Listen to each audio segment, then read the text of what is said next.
IPS Amitabh Thakur नाम रे Facebook fake account आज्ञा हाँ किछि अपराधी वर्तमान आईपीएस अमिताभ ठाकुर नाम रे फेक आईडी करी किछि लोकों को अर्थ मागिबार दृश्य सामना को आसीछि। एपरि एक अभियोग आनिछंती अध्यापक गोलोक नायक।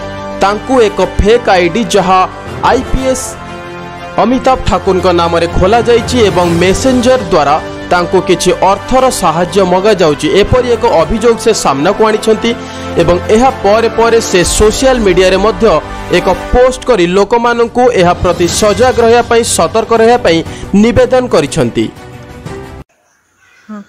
गतकाली संध्या 8:10 रे मो पाखु एक फेसबुक रे अमिताभ सारंकर फ्रेंड रिक्वेस्ट उठा आसिला। जेहेतु अमिताभ सार आमको आंदोलन बेले जानी 2006-07 रे मु भाविली बोध हुए से फ्रेंड रिक्वेस्ट पठे से फोटो एवं तांको धर्मपति फोटो मध्य थिला जहाँ को मु भल भाव चिन्ही। किंतु गोटे मिनट पर सांगे सांगे मेसेंजर रे मेसेज आसिला हाय बोली मु सेठी सांगे सांगे तांको हेलो कहली। तापर से मते हिंदी रे गोटे कैसे हो बोली पचारे मुझे कहली भल अच्छी जानी शुणी मुझे कहली मु भल अच्छी। मत टे सन्देह है एत शीघ्र सार कहीं रेस्पॉन्ड कले बोली। तापर से जो मत बारंबार पचारा गोटे रिक्वेस्ट कला पैसा पाई मुझे जानी शुणी ओडिया कहूली एवं भूल भाल इंग्लीश लिखुली। जाना चाहूली ये सतरे सारे ना जड़े किए फेक करुच्ची। मोर अनुमान संपूर्ण सत्य है से जो मत पैसा मागिला मुझे कहली do you know whom you are doing fake.